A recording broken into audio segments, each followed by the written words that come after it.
இனிய தமிழ் அமுது நேயர்களே, இன்றைய கதையினுடைய தலைப்பு மதுராபுரி பிரவேசம். மறுநாள் பலராமரும் கிருஷ்ணரும் தங்கள் நண்பர்கள் புடைசூழ மதுராபுரிக்குள் பிரவேசித்தார்கள். நகரத்து மக்கள் போட்டபடி இருக்க கிருஷ்ணரை காண விரைந்து வந்தார்கள்.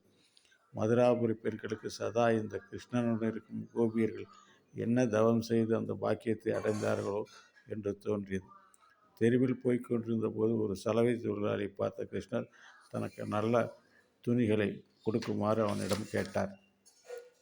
அவன் தான் கம்சனிடம் வேலை பார்ப்பேன் என்பதால் மிக்க கர்ப்பம் கொண்டிருந்த அந்த மூடன் மாடோட்டும் உங்களுக்கு ராஜ உடை கேட்கிறதா என்று பரிகாசம் செய்தான். கோபம் கண்ட கிருஷ்ணன் அவன் தலையை கிள்ளி எறிந்து அவன் கூட வந்த மற்ற தொழிலாளி எல்லாற்றையும் அப்படியே போட்டுவிட்டு சிதறி ஓடினார்கள். கிருஷ்ணரும் பலராமும் தமக்கு தேவையான ஆடைகளை எடுத்து அணிந்து கொண்டார்கள். கூட இருந்த நபர்களுக்கு வேண்டியதையும் எடுத்து கொடுத்தார்கள்.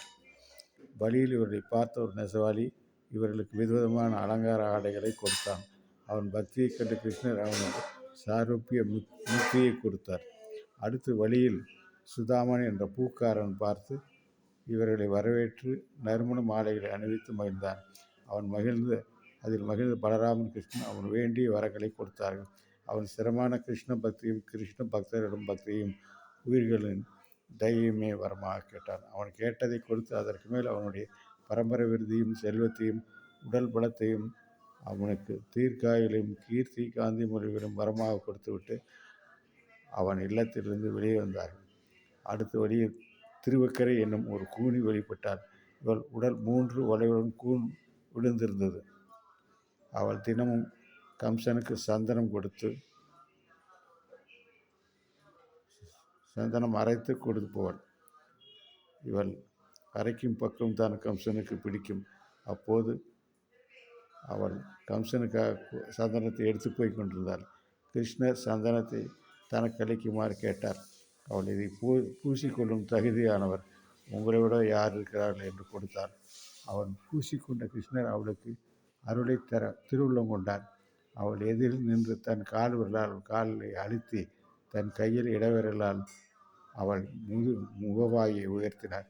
அவள் உடலிருந்த கோணல் போன இடம் தெரியவில்லை.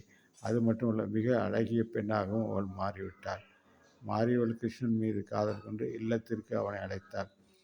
தான் வந்த வேலையை முடித்துவிட்டு பிறகு வருவதாக கூறி கிளம்பினார் கிருஷ்ணர்.